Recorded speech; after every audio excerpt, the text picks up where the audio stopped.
So, here we are, and the Alfie Evans case continues to take priority in Great Britain. Parkland survivor Kyle Kashuv is interviewed by the police for going to a gun range, and a feminist wants your second grader to learn about transgenderism. No, I'm not joking. This is the Ben Shapiro Show.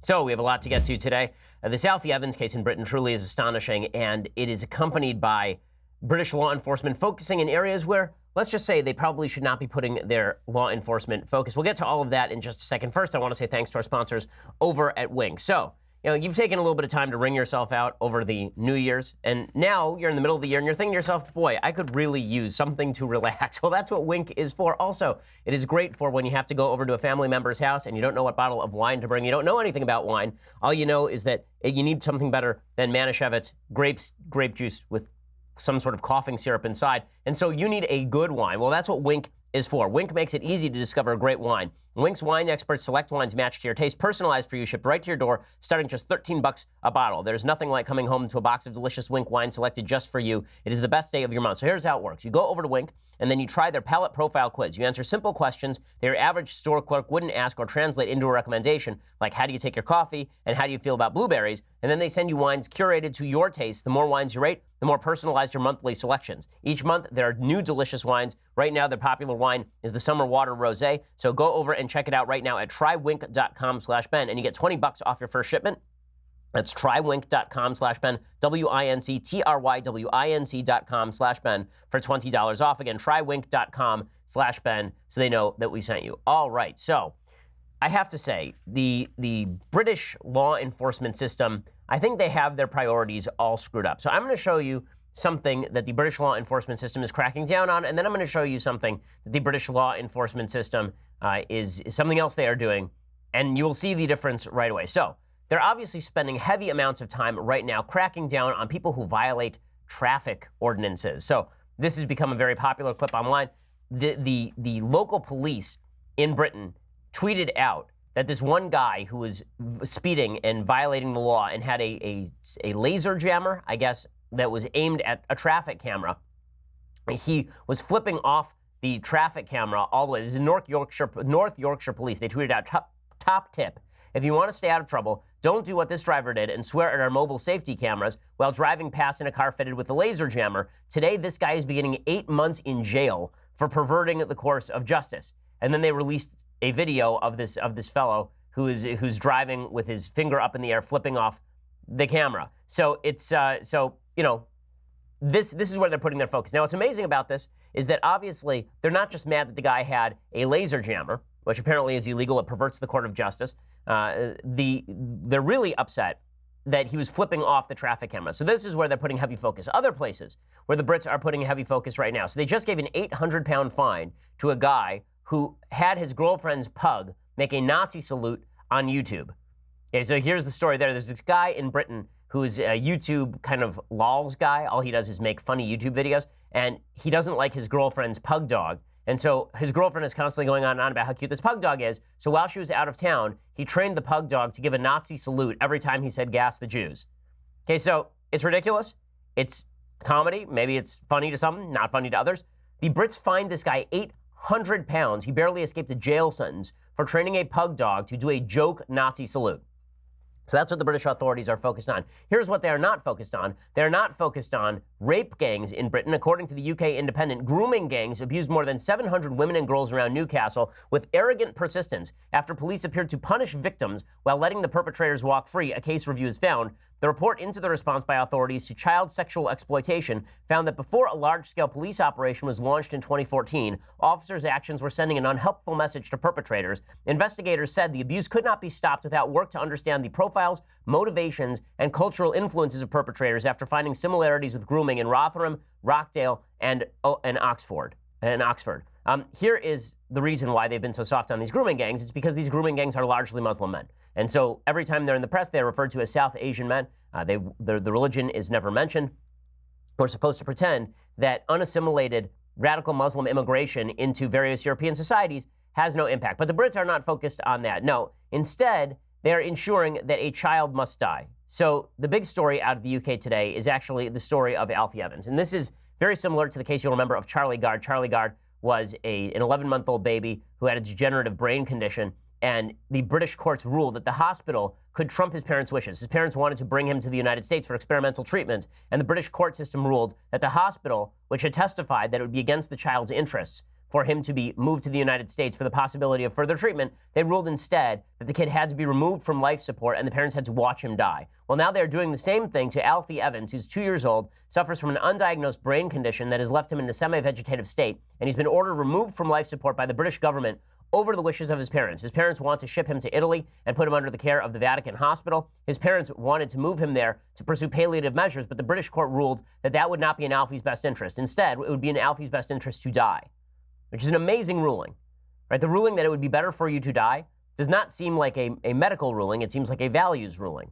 It seems like a ruling in favor of euthanasia as opposed to a ruling in favor of the possibility of a medical miracle or in favor of the possibility that maybe some doctor knows something that you don't. So they removed him from life support pursuant to the order of a British court. And then Alfie continued to breathe on his own for 15 hours after being disconnected from life support. They didn't think that was going to happen. They thought he'd die as soon as he was removed from life support. The hospital still has not reconnected him to oxygen machines, even though he has lived for 15 hours without the oxygen machines. There's supposed to be another court hearing today. And Alfie Evans' dad has talked to the media about all of this.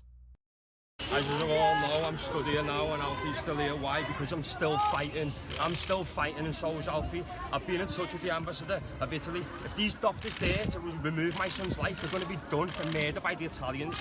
I've got a private prosecution case right now in front of the chief judge. The chief judge will now decide if these are murdering my son, and I'm confident he will decide that. I've been Alfie's side every minute of every day. I've been with him all day today, and all they've done is try to do what they've been given permission to do, and that's murder my son in a straight-up execution. Straight-up execution. What I wanted to speak down the camera and say now, that my son's life lies in Jeremy Hunt's hands, and he's a member of Italy. My son belongs to Italy, and I'm not stopping this fight until Alfie tells me to. Alfie ain't telling me to fight. Stop fighting. I love this army. I love Alfie, and I love Kate, and I will not.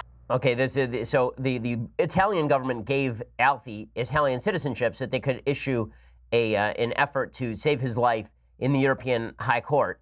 You know, the United States government tried to do that, I believe, with Charlie Gard. It was something I was encouraging Congress people to do, is give him honorary citizenship so they could make a case that he ought to be removed from Britain and headed over to the United States. Pope Francis has tweeted, "Moved by the prayers and immense solidarity shown little Alfie Evans, I renew my appeal that the suffering of his parents may be heard and that their desire to seek new forms of treatment may be granted." Again, all this comes down to is in Britain, they believe that in a conflict between the parents and the hospital, in a case of controversy, not in a case where clearly, the parents are refusing a life-saving treatment, for example, but in a case where the parents want to save the life and the hospitals want the kid to die, they're saying the hospitals still have full range over what exactly should happen to the kid, which is just an amazing, amazing argument, an amazing anti-life, bureaucratic argument. Evil comes in a lot of forms in terms of government. Evil comes in the form of tyranny. Evil comes in the form of communism. Evil comes in the form of governments that take a hands-off position with regard to murder. Evil also comes in the form of bureaucratic niceties. Bureaucrats who sit atop the world in their little offices in Britain and decide whether a child should live or die because they know more than the parents do, or because hospital administrators say they know more than the parents do. The British government actually had to place 30 officers around the hospital to prevent protesters from attempting to move the baby, because protesters were attempting to storm the hospital and remove the baby. And by the way, this father, I believe, under natural right, has every right to grab that baby and make a break for it and push everyone out of his way. It's his baby, it's his kid, and he's not attempting to kill the kid. He's attempting to save the kid. The hospital is attempting to kill the kid. It's just an amazing thing. Now, here's my question. Where is the American left in all of this? So the American right is saying, you got to save this kid's life. You got to do everything possible to save this kid's life. Where's the American left in all this? And the American left that suggests that abortion is fine because it's just a cluster of cells. But once the baby is born, it's no longer just a cluster of cells. Where are they for all of this? The American left that cheered. I remember there was a movie called John Q. It came out in 2002. It was a movie with Denzel Washington. And the movie was about a black kid who had an enlarged heart, and they didn't have the money to pay for his heart surgery. And so John Q took over the hospital with a gun and tried to hold the doctors hostage to perform the surgery on his son. Right? And this movie was praised to the skies by liberals because liberals said, this is what the American health system is like. Well, in this particular case, this is not about who's paying for what. The parents aren't asking the British government to pay for anything.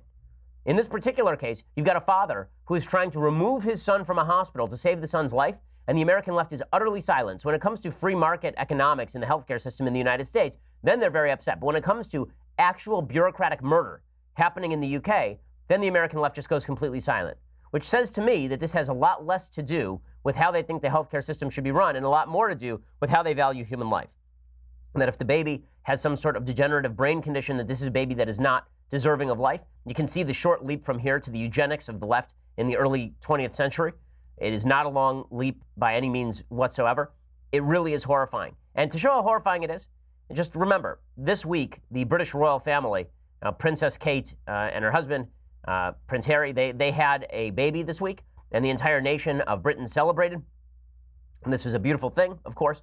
Imagine if, God forbid, one of the members of the royal family had a child like Alfie Evans. Do you really think the royal family would allow the hospital to kill the child in violation of the will of the parents? Do you really think that would happen? Or is there a class differentiation, even in a system where we pretend there is no class differentiation? Is there a difference between royal and rich in Britain and being poor and in the clutches of the National Health Service? The answer is, of course there is. Once the government gets to say what sort of care you deserve and what sort of care you must be provided, they also get to say what sort of care you don't deserve and what is best for the child. So there are folks who say this has nothing to do with nationalized health care because it isn't a question of rationing. But inherently, it is a question of how a ration system considers the value of human life, because they do have to make calls as to what is best for particular human lives. And they also have to decide whether they think a human life is worth living at a particular point. And they've decided this kid is suffering and that his suffering is not worth trying to preserve his life, which isn't their decision in the first place. It really is horrifying.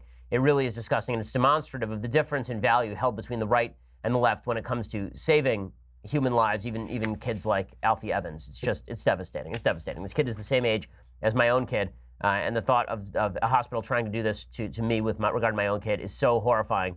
I can't imagine a situation in which I would not bring a gun and try to break my kid out just because, I don't know what the hell the hospital has to tell a parent what is best interest for their child when it comes to trying to kill the child. Again, it's one thing to say that the kid should be that the kid should be allowed to get a treatment when the parents don't want the kid to get a treatment. It is another thing to say the kid should be deprived of life-saving support because the hospital thinks differently than the parents. Just unbelievable. Well, I have more on this, but for that, before we get to that, first I want to say thanks to our sponsors over at Upside. So, the fact is that if you were an astronaut right now, you'd want to be talking to Mission Control on a regular basis. Well, when you are traveling, you also want to be talking to Mission Control on a regular basis, or at least you want to have access to Mission Control if something should go wrong. Well, that's what Upside.com is for. Upside.com, the folks at Upside are your Mission Control. They're looking out for you every step of the way, handling any problems that might pop up. They've got a team of specialists working 24/7 to make sure your flight, hotel, and car rental all go off without a hitch. They monitor your trip around the clock. They proactively keep you posted on everything from if it's going to rain to alternative return flights home in case you want to squeeze in one more meeting. You don't get that level of service from any of these other travel sites. I know, I've used them. Upside has the best service. I promise we use it here at the office for easy booking, competitive prices, and a team that always has your back. Book your next business trip at Upside.com. And for a limited time, when you book that first business trip with Upside, you'll get a minimum $100 Amazon.com gift card. Just go to Upside.com/Ben to book your first business trip. That's Upside.com/Ben. And you get at least a $100 Amazon.com gift card when you book that first trip. Again, $600 minimum purchase required, $600 minimum purchase required while supplies last. See the site for complete details. Go to Upside.com/Ben. It lets them know we sent you, and you get a $100 Amazon.com gift card when you book your first trip. So go check it out. There's no reason not to and every reason to do so. Upside.com/Ben. All right, so speaking of authorities that have overreached in incredibly dramatic fashion, so Kyle Kashuv, who I've become friendly with, the Parkland student who is pro-gun, right, pro-Second Amendment, yesterday he called me up and he told me that he had been called by school administrators to sit before school security and be grilled. What exactly did Kyle do that required school security, the armed resource officers, the armed school resource officers, to actually sit across from him and grill him? Well, he went to the gun range with his dad, which last I checked in America is not only perfectly legal, but highly recommended. People should learn to shoot with their parents. They should learn to shoot. They should learn how to use a gun. They should know what gun safety looks like. And Kyle is a kid who has met with a multiplicity of senators on both sides of the aisle. He's gone to the White House in an attempt to push solutions to gun violence. He was called by administrators down to the office, and then he was grilled for 10 to 15 minutes over this over pictures of him at a gun range. And so he had tweeted out, "It was great learning about our inalienable right of Second Amendment and how to properly use a gun. This is my first time ever touching a gun, and it made me appreciate the Constitution even more. My instructor was very informative. I learned a lot. The Second Amendment is important, and we need to preserve the Second Amendment." Obviously, these sounds like the words of a deeply violent human being, right? Obviously, Kyle is a threat to public safety. It wasn't a threat to public safety when 30 times 30 times the police were informed about the shooter in Parkland and weren't able to remove his guns from him. It wasn't a threat to public safety when the FBI ignored 2 separate red flag warnings about the shooter in Parkland. But Kyle, he's a real threat because he went to a gun range with an instructor and his father and then tweeted about the value of the Second Amendment under the Constitution. It really is an unbelievable thing. Right? The fact is that, here's what Kyle told me yesterday. What he said was this, quote, "Near the end of third period, my teacher got a call from the office saying I need to go down and see a Mr. Greenleaf. I didn't know Mr. Greenleaf, but it turned out he was an armed school resource officer. I went down and found him, and he escorted me to his office. Then a second security officer walked in and sat behind me. Both began questioning me intensely. First, they began berating my tweet, although neither of them had read it. Then they began aggressively asking questions about who I went to the range with, whose gun we used, about my father, etc."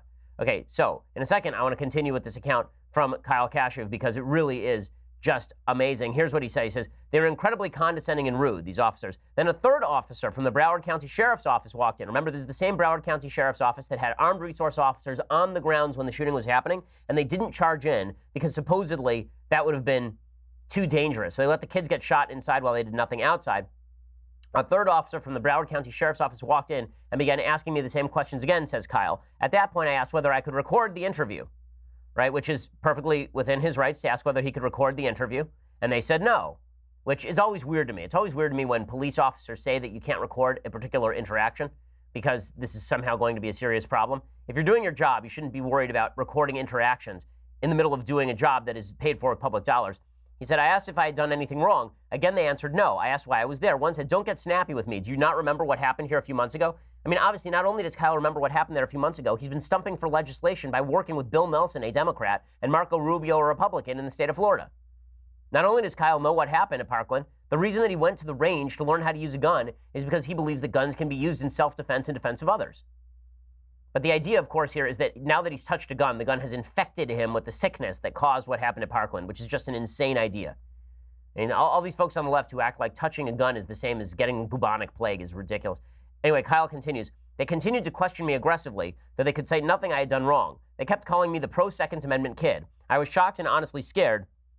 It definitely felt like they were attempting to intimidate me. I was treated like a criminal for no other reason than having gone to the gun range and posted on social media about it."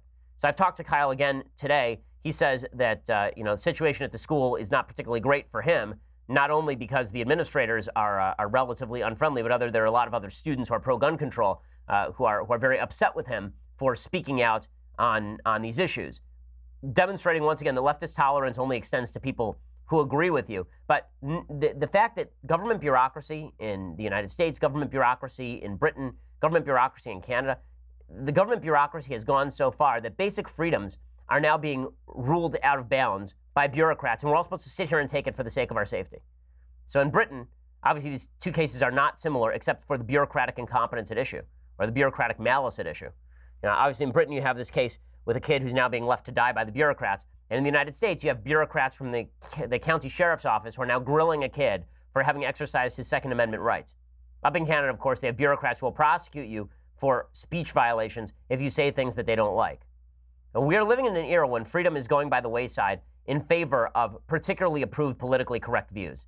Those views range from guns are bad to a kid doesn't deserve to live if the kid is suffering or if the kid has a degenerative brain condition, to if I don't like what you say, I simply get to shut it down.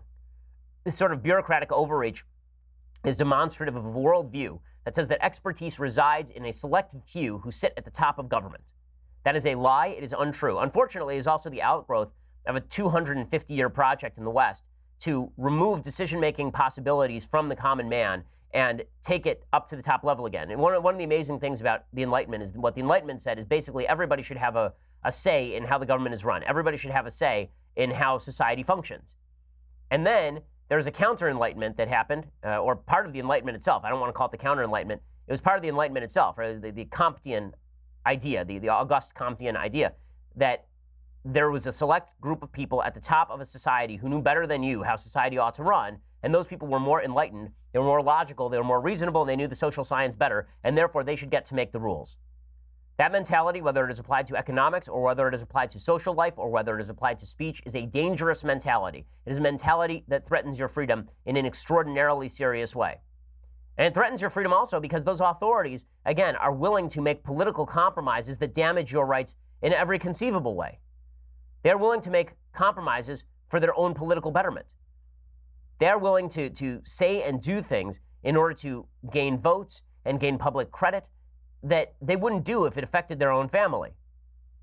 It's truly an amazing and sort of horrifying thing, honestly, that they're constantly willing to make these sorts of decisions at the bureaucratic level that affect your life. And I'm going to tell you about some of those bureaucratic decisions in just a second. We're not allowed to talk about the bureaucratic decisions I'm about to tell you about, but they are pretty astonishing. First, I want to say thanks to our sponsors over at Tommy John. So Tom Patterson was just a normal dude who became so frustrated with the fit and feel of his undergarments, he decided to do something about it. He went home and he sketched up some smarter designs, he had a tailor sew some prototypes, and voila, the revolutionary Tommy John underwear was born. That was 10 years ago, and since then, Tommy John has sold over 5 million pairs of underwear, and more than 500,000 dudes have made the switch to Tommy John. So let me tell you, I have Tommy John underwear. They are spectacular. They are on my butt right now, and they are phenomenal. I had several pairs of them.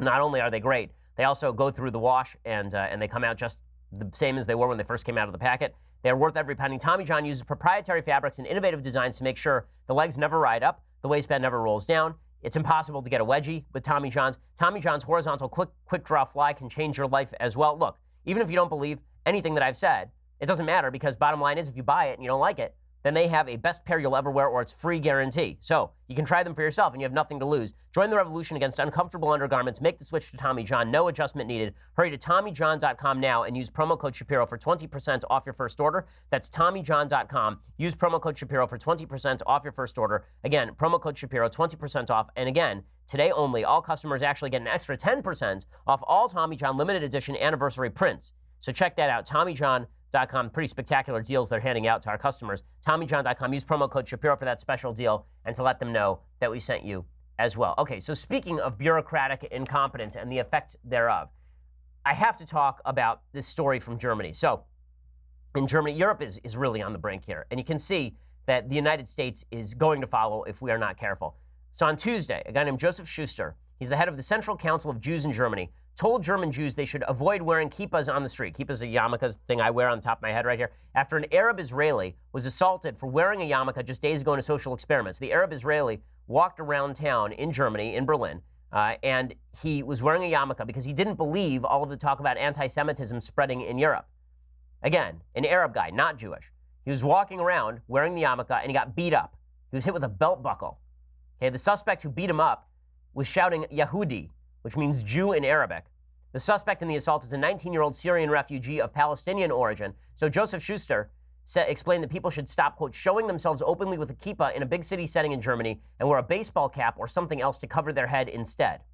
So listen, as an Orthodox Jew, there are certain times when I'm traveling where I will wear a baseball cap specifically because I know that I'm going into a more anti-Semitic area. When I was in France with my wife a few years ago, I would not wear my kippah openly in France because of all the anti-Semitism in France. There have been cases of people wearing yarmulkes who were beaten in the streets in Paris. That was particularly true. I remember there was one subway ride that my wife and I had to take to the, I think it was the 19th arrondissement, the 19th district. And my wife was wearing a necklace that had a Star of David on it. And as we went into the 19th district, you could see that the population was changing. It became a very heavily young Muslim male population. And for safety reasons, for risk assessment reasons, my wife took her necklace and stuffed it inside her shirt. Did that mean that she was being racist?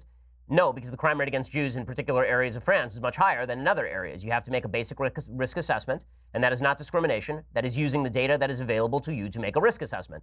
In any case, Schuster explained that people should stop showing themselves with a kippah. They should wear a baseball cap. According to the Associated Press, Schuster suggested 3 years ago Jews should not wear skull caps in areas with large Muslim populations. Okay, so here's the thing. This is one of the things you're not allowed to talk about. So if you're a member of the bureaucracy in Europe, you're supposed to pretend that the large increase in Muslim immigration into Europe has had no cultural impact. This is obviously untrue. Jamie Kirchick has written about it in his book, The End of Europe. Douglas Murray has written about this in his book, I believe it's called The Death of Europe.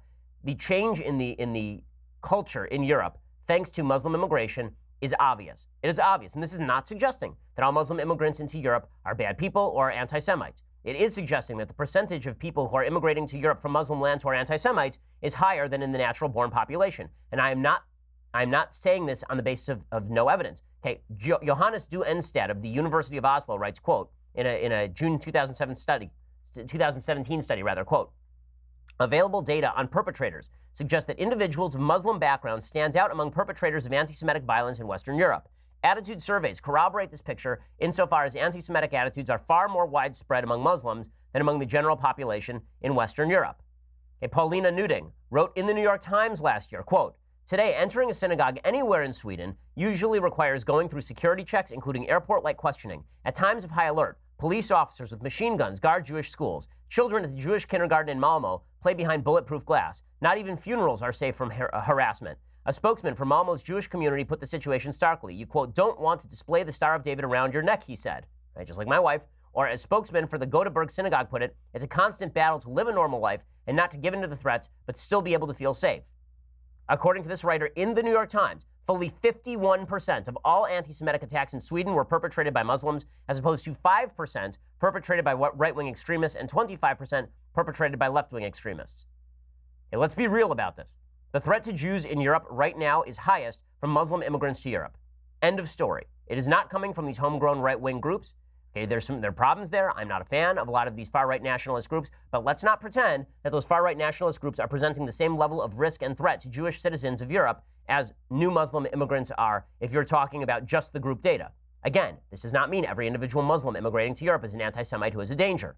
It does mean that the increased Muslim immigration unvetted from areas like Syria is going to have a marked impact on how Jews are treated, on how gay people are treated, on how non-Muslim citizens are treated in Europe, which is why you're seeing such a blowback in terms of Europeans reacting to Angela Merkel importing so many folks from these areas into Europe. These are serious cultural questions that have to be tackled. And when you have an entire society that has decided that assimilation is a mistake, this is what you get. And all these folks who keep claiming diversity and tolerance, diversity and tolerance are fine so far as they go, but it can't be tolerance for bad behavior. It can't be tolerance for violent behavior or for anti-Semitism, for example. It's amazing. But the bureaucrats in Europe have made hay over this multicultural issue for years. Now, it's hilarious that every so often, even the same officials who push the multicultural ethos are forced to admit that it's not working. Right? Angela Merkel a few years back said multiculturalism was not working, and that was about the time she decided to import hundreds of thousands of more people from an area of the world that had a very poor history of assimilation.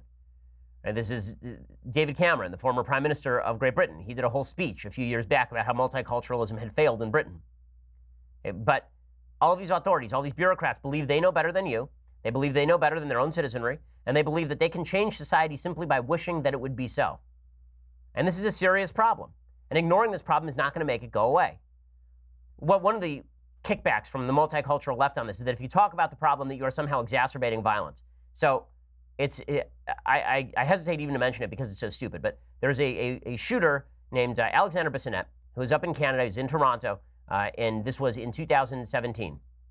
And I announced that his name was Alexander Bissonnette, who had shot up a mosque. I did that. The reason I mention his name is because he's been convicted and because it's relevant to the particular story. I generally don't mention the names of mass shooters on the program, regardless of who they are. In this particular case, it matters a little bit because the left is trying to claim that I am responsible for the shooting. So the left is claiming I'm responsible for the shooting, because particularly one reporter for a far-left publication in Toronto, because this human piece of garbage who shot up a mosque had viewed some of my videos, apparently. Right? Or he watched my Twitter. Now, what's funny about this is that he watched a lot of people's Twitter accounts. He apparently had retweeted or liked 93 of the posts on my Twitter account. I don't know what those posts were. I don't know whether they had to do with feminism. I don't know whether they had to do with economics. I'm not aware that they had to do with Muslims in particular. But in any case, the idea here is that because I say that a higher percentage of the Muslim population is radicalized than, for example, a percentage of the Christian population or the European percentage at large, that this is somehow promoting violence against Muslims. This is insane. Okay, this is insane. You have to recognize the fact on the ground in order to talk about the best way that we can all live together in a society. But those facts have to be facts. Okay, and just citing facts does not mean that you are promoting violence.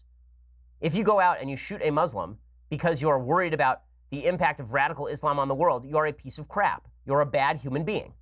Okay, I've said this 1,000 times. I've said in this particular rant about the impact of Muslim immigration into Europe that I'm not talking about individual Muslims and whether they're anti-Semitic or not. I'm talking about the data that is being demonstrated in Europe and what that means for government policy. But what the left has decided to do is if you mention these facts because they don't like these facts being mentioned because it cuts against their worldview, which is that there are no such thing as Western values and that everyone from anywhere should be imported into any country with no impact on how the prevailing culture operates. They believe that if you mention these facts, you should be cast out of polite society or you should be blamed for violence. Now, I've been incredibly consistent on this particular point. If you say something, if you make a political argument, and you're not calling for violence, if somebody does violence in your name, you're not responsible for that violence. I said this about Bernie Sanders and the congressional baseball shooting. Go and look it up. I talked about this with regard to President Obama's rhetoric with regard to cops before the Dallas police shooting. I said this with regard to Black Lives Matter. I said their arguments are bad. Their arguments are creating more conflict with police officers. But at no point did I suggest that the President of the United States, Obama, was responsible for the shooting of Dallas cops because he had not called for the shooting of cops. Okay, the same thing is true here. But the left fails to make that connect deliberately. Because what the left wants to do is shut down speech. Their whole goal here is to shut down speech, is to prevent rights, because they believe that the citizens' exercise of the citizens' rights is more of a danger than the bureaucrats' shutdown of the citizens' rights. It's an amazing thing. It's an amazing thing. So they'd prefer to shut down free speech and blame free speech for the sins of evil human beings, rather than make arguments against the arguments that I'm making, or make arguments against the arguments that Kyle Kashuv is making with regard to guns, or make arguments with regard to the arguments that are being made about the value of life in Britain. Better to shut all that down. Better not to have the conversation at all. Better to ignore it. Better to pretend none of this is happening. Okay, so I want to talk about the expansion of the bureaucracy in the United States with regard to economics in just a second. First, you're going to have to go over to dailywire.com and subscribe. So for $9.99 a month, you can get a subscription to Daily Wire. When you do, you get the rest of our show. You get the rest of Andrew Klavan's show live. You get the rest of Michael Knowles' show live. And if you get the annual subscription, you get this, the very greatest in all beverage vessels, the Leftist Tears hot or cold tumbler. I think time may be running out to get one of these, so you should probably do it right now. So go and check it out right now. The annual subscription, $99 a year, cheaper than our monthly subscription. If you just want to listen later for free, go over to YouTube, go over to SoundCloud, go over to iTunes, subscribe, and leave us a review. We always appreciate it. We are the largest, fastest growing conservative podcast in the nation. So speaking of the growing bureaucracy in the United States, this is an amazing story. Bernie Sanders, the socialist Vermont loon bag, he has now announced his new plan. His new plan is to give every American a job. Apparently, after reading some Marx, smoking some dope, eating a pudding cup while watching the movie Dave, he decided that we would now give every American a job. So what is his plan? I love this. The Washington Post reports, quote, Senator Bernie Sanders will announce a plan for the federal government to guarantee a job paying $15 an hour and health care benefits to every American worker who wants or needs one, embracing the kind of large-scale government works project that Democrats have shied away from in recent decades. So it's easy, right? We just give everybody a job. This isn't going to change anything. Adding a massive layer of government bureaucracy to just hand people jobs to make work projects, dig a hole, fill the hole back in, like FDR, it won't do any damage. Sure, exactly that kind of policy led to a lengthening of the Great Depression by 7 years, according to economists from UCLA. But if we do it now, it won't make any difference. I mean, come on. We'll just tell people, we'll go out on the street, and if you want a job, come in here, we'll pay you $15 an hour for doing something completely useless, and it'll just be awesome. It'll just be terrific. And the best part of the Washington Post report, I do love this line, quote, a representative from Sanders' office said they had not yet done a cost estimate for the plan or decided how it would be funded, saying they were still crafting the proposal. Of course, they hadn't done a cost estimate for the plan. Because if you are hiring tens of millions of American workers, it's going to cost a fortune, and you don't have the money for that. Yeah, I love that they haven't decided how it would be funded. They know how it's going to be funded. It's going to be funded by taxing the crap out of people who actually earn in the private sector so that we can pay for an ever-growing, ever-present public sector. If full employment were this easy, the Soviet Union would have been a paradise. Okay, the Washington Post, I love this. They shill for the plan, even though Bernie Sanders says he has no way to pay for it and he has no idea how much money it's going to cost, but it's a great plan. Let me tell you, the best plans, all of the best plans are for fairness. Fairness, guaranteed by an amount of money I will not tell you about, paid for by people who might be you, but I will pretend not, for purposes of this conversation so we can pretend that I am full of charity and largesse. So here's how the Washington Post pushes this stupid plan. Quote, job guarantee advocates say their plan would drive up wages by significantly increasing competition for workers, ensuring that corporations have to offer more generous salaries and benefits if they want to keep their employees from working for the government. So the logic here, apparently, is that the government will offer you a job that you get paid more than you would in the private sector, so the private sector has to pay you more to compete. That will drive up wages. It will also create massive unemployment. Because what happens when the businesses can't afford to compete? Either they go out of business, or they have to fire their workers. You stupid idiots. That's exactly what happened during the Great Depression. Quote, this is from that UCLA study. In the 3 years following the implementation of FDR's policies, wages in 11 key industries averaged 25% higher than they otherwise would have done, the economists calculate. Wouldn't that be great, according to Bernie Sanders? But unemployment was also 25% higher than it should have been, given gains in productivity. Meanwhile, prices across 19 industries averaged 23% above what they should have been given the state of the economy. Because when you drive up the cost of labor, you also drive up the cost of the product. With goods and services that much harder for consumers to afford, demand stalled, and the gross national product floundered at 27% below where it otherwise might have been. So apparently Bernie Sanders' idea is let's copy that. That was awesome. Also, the Washington Post says that Bernie Sanders' plan will reduce racial inequality because black workers face unemployment at about twice the rates of white workers, as well as gender inequality because many iterations of the plan call for the expansion of federal child care work. So again, this is the soft bigotry of low expectations. If you think that black workers can't compete with white workers because of their color, or women can't compete with men because of their femalehood, this is stupid. Yeah, it's stupid. It's the soft bigotry of low expectations, and it's a welfare program for particular segments of the population that are politically powerful. But again, this is all about growing the government at the expense of the private citizen, because remember, the private citizen is going to have to pay for all of this. Bernie Sanders doesn't want to mention that part because it's awkward. Right? If they actually mention that you have to pay for all of this, then people might push back on the idea that everything in the world is free. Now, Cory Booker and Kirsten Gillibrand have both embraced Bernie Sanders' plan because Bernie Sanders now runs the Democratic Party. Whatever you think of the chaos inside the Republican Party at any given point, at least they're not proposing full employment plans from the movie Dave. At least they're not thinking of Bernie Sanders as a thought leader. My God, that dude, I wonder if he has two brain cells to rub together. Okay, now, meanwhile, the French are visiting the United States, and things are weird. So apparently President Trump and the Prime Minister of France, the President of France, rather, Emmanuel Macron, they planted a tree together.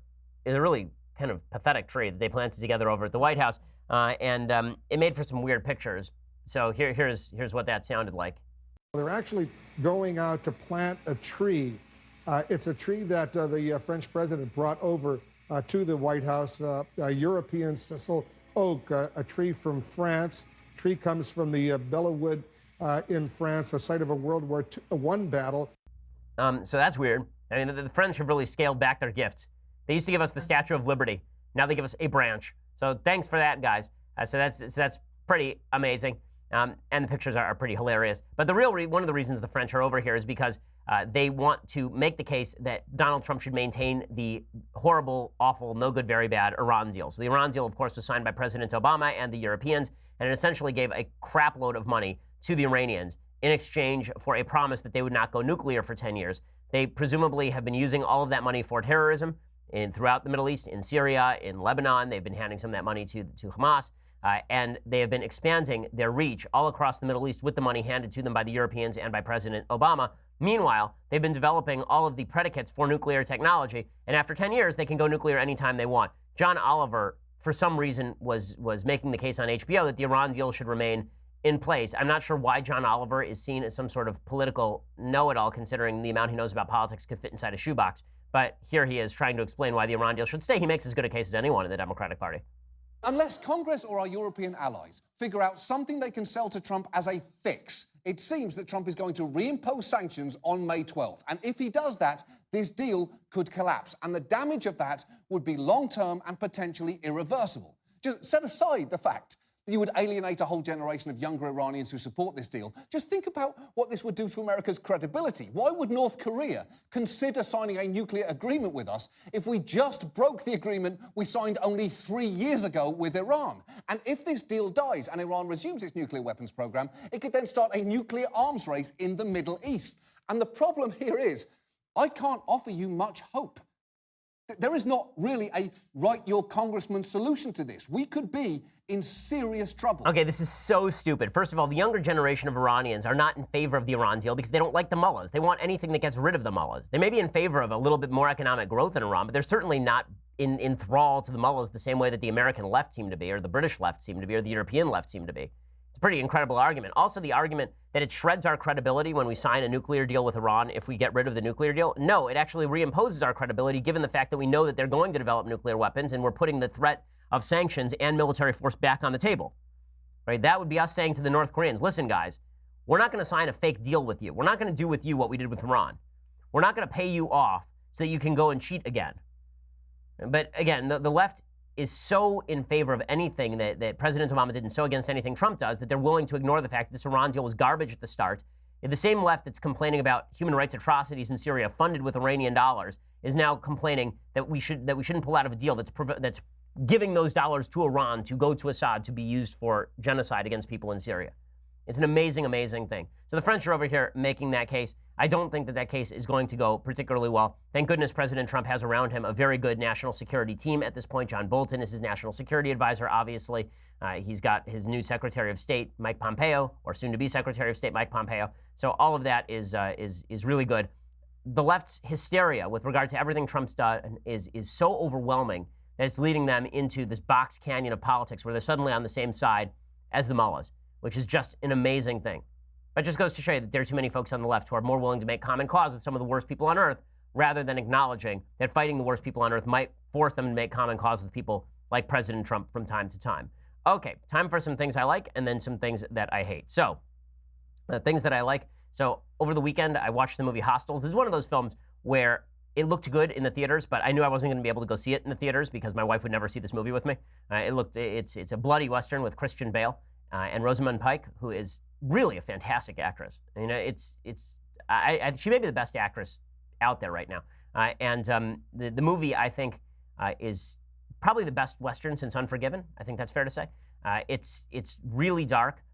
It is also kind of hopeful about the nature of the human condition. It's very honest about what happened between Native Americans and white Americans in the West. It's honest about the treatment of Native Americans, and it's also honest about the brutality of Native Americans toward white settlers in the West. I mean, this movie opens with Rosamund Pike's entire family being slaughtered by Native Americans who raid her house and then kill her husband, two of her daughters, and her baby. I mean, it's pretty brutal stuff. But again, it doesn't go easy on the cowboys either. So here is a little bit of the preview. I don't know how you've done all these years. Seeing all the things you've seen, doing all the things you've done, makes you feel inhuman after a while. Captain, you do know Chief Yellow Hawk. The Army wants to be certain that the Chief gets home to Montana safely without incident. I don't have any idea what he's done. He's a butcher. Then the two of you ought to get along just fine. I've killed savages because that's my job. You have no idea what war does to a man. I hate him. I got a war bag of reasons to hate him. This will be done, and it will be done by you. If the raid's over, put him in chains.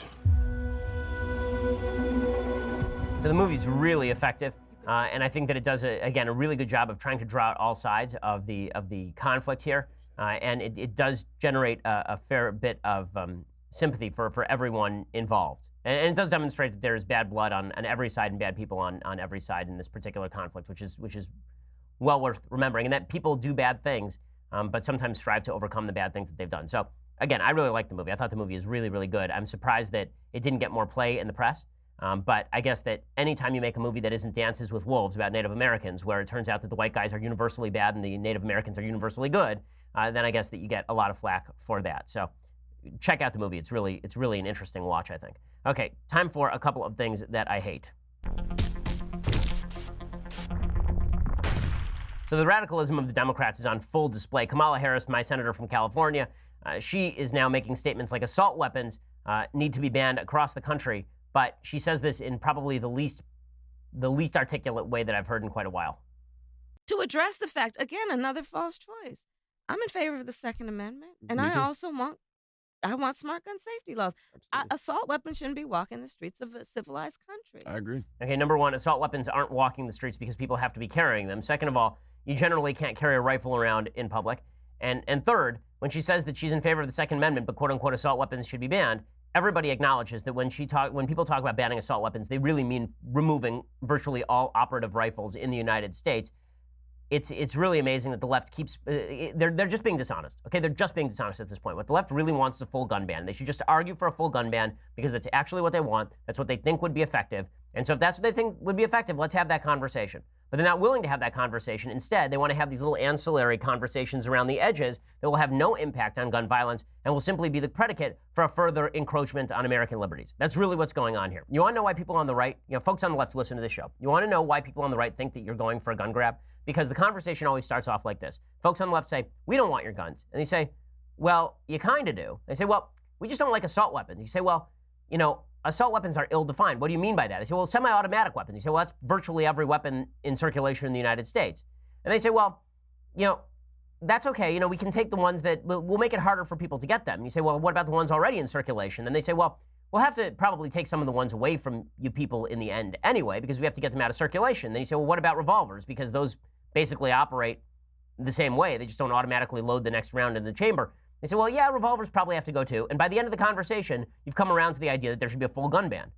Because they believe, in the end, they believe that guns are responsible for the violence. They don't believe that some types of guns are more responsible than other types of guns, because there's no data to support that anyway. So just pointing out the stupidity here. But, you know, the radicalism of the Democrats is, of course, a feature, not a bug for so many on the left. Al Sharpton says that he wants to endorse Kamala Harris. Shock of shocks. The demonstrative intersectionality of the left continues every single day. Al Sharpton, a legitimate piece of debris. I mean, Al Sharpton is a bad, bad guy. I mean, this is a guy who has participated in racial hoaxes. This is a person who has helped legitimately incite violence. I mean, when we talk about speech inciting violence, this is a guy who went in front of a crowd and accused people of murder who had not committed murder, and people in the crowd were calling for violence. I mean, Al Sharpton is a bad, bad human. And here he is endorsing Kamala Harris. Just crazy. I felt a real passion from Kamala Harris about really fighting for issues like criminal justice, as well as the economy and other things. And we made it clear she was a prosecutor. We may not agree on everything. Right. But I think she really wanted that audience who's from around the country, civil rights activists. Okay, so great. Al Sharpton and Kamala Harris on one wing of the party, and the radicalism of the party is only being united by their hatred for President Trump. It's one of the reasons why the Democrats lost election after election, all the way up to the point where Trump won the presidency. We'll find out whether uniting around hatred for Trump is strong enough to actually create solidarity within the party. Okay, we'll be back here tomorrow. Tomorrow I will be speaking in Lynchburg, Virginia, at Liberty University at Convocation. Really looking forward to that. Looking forward to seeing all the students there. Should be a blast. But we'll see you here again tomorrow. I'm Ben Shapiro. This is The Ben Shapiro Show. The Ben Shapiro Show is produced by Mathis Glover, executive producer Jeremy Boring, senior producer Jonathan Hay. Our technical producer is Austin Stevens, edited by Alex Zingaro. Audio is mixed by Mike Coromina. Hair and makeup is by Jesua Alvera. The Ben Shapiro Show is a Daily Wire Forward Publishing production. Copyright Forward Publishing 2018.